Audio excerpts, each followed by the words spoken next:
मेरा नाम रोहन है, मैं दिल्ली से हूँ। आंटी का नाम सुमन है। उनकी उम्र 38 साल थी और मेरी 22 साल की। उनका फिगर कमाल का था। एक दिन आंटी को शादी में जाना था। शादी 24 किलोमीटर दूर के एक फार्म हाउस से थी। उन्होंने मेरी मम्मी से कहा कि रोहन को मेरे साथ शादी में भेज दो, उसके अंकल को बुखार आ गया है और शादी में जाना जरूरी है। मेरी मम्मी ने हाँ कर दी। वह दिसंबर का महीना था। मैं और आंटी बाइक पर चल दिए। शाम 7 बजे तक हम दोनों शादी वाली जगह पर पहुंच गए थे। उधर 1-1.5 घंटा रुकने के बाद हम वापस चल दिए। जब मैं बाइक पर उन्हें पीछे बिठाए हुए बाइक चला रहा था तो उनके सीने मेरी पीठ को स्पर्श कर रहे थे, पर जैकेट की वजह से मजा नहीं आ रहा था। हम थोड़ी दूर ही चले थे कि बारिश आ गई। हम दोनों भीग गए।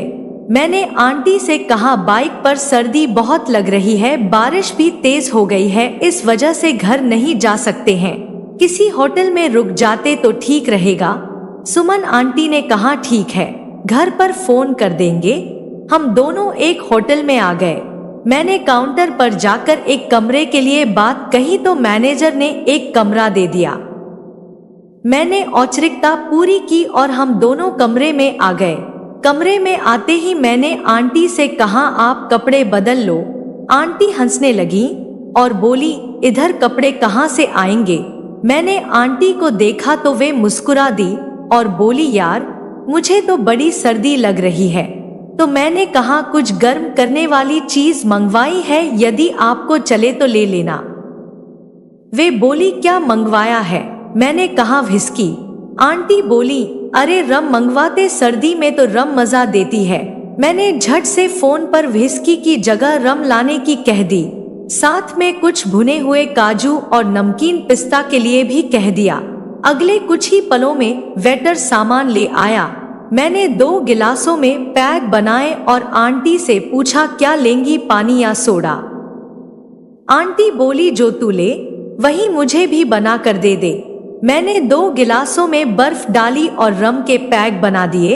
आंटी ने चीयर्स बोलकर जाम टकराए और मैं देखता ही रह गया। आंटी ने एक बार में ही सारा पैक गले के नीचे उतार लिया।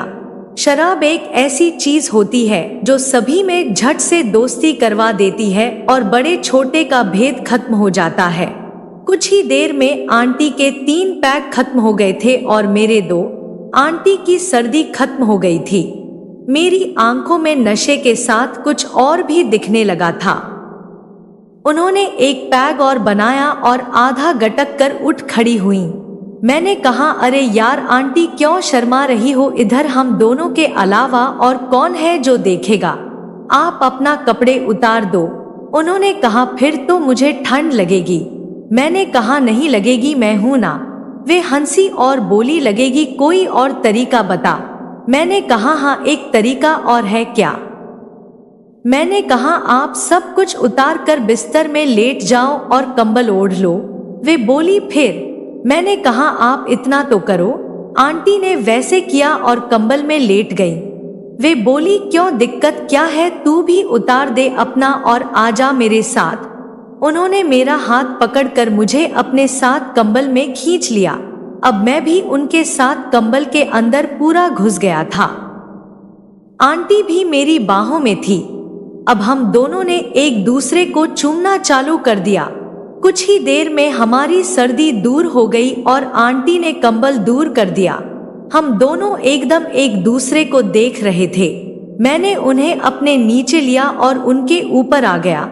थोड़ी ही देर बाद हम दोनों में खेल शुरू हो गया। ऐसा लग रहा था जैसे मैं जन्नत में आ गया हूँ। वे बोली, तेरे अंकल तेरे सामने कुछ नहीं है। फिर पिछले 2 साल से उन्हें शुगर की बीमारी हो गई है तो मुझे खुश नहीं कर सकते। मैंने कहा, आप चिंता मत करो आंटी जी, मैं आपको खुश कर दूंगा।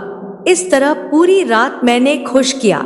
हम दोनों सुबह 4 बजे सोए, 10 बजे जागे और होटल से निकलने लगे। आंटी ने मुझे अपने गले से लगाया और चूम कर कहा, जानू आई लव यू, आगे भी मुझे तुम्हारा प्यार चाहिए। मैंने आंटी से वादा किया और हम दोनों होटल से निकलकर घर की तरफ चल दिए। सुबह भी आंटी से सही से नहीं चला जा रहा था। मैंने आगे एक दवा की दुकान से आंटी को लेकर दी और कुछ देर बाद आंटी का दर्द खत्म हो गया। आपको मेरी यह कहानी पसंद आई होगी तो हमें कमेंट करके बताइएगा।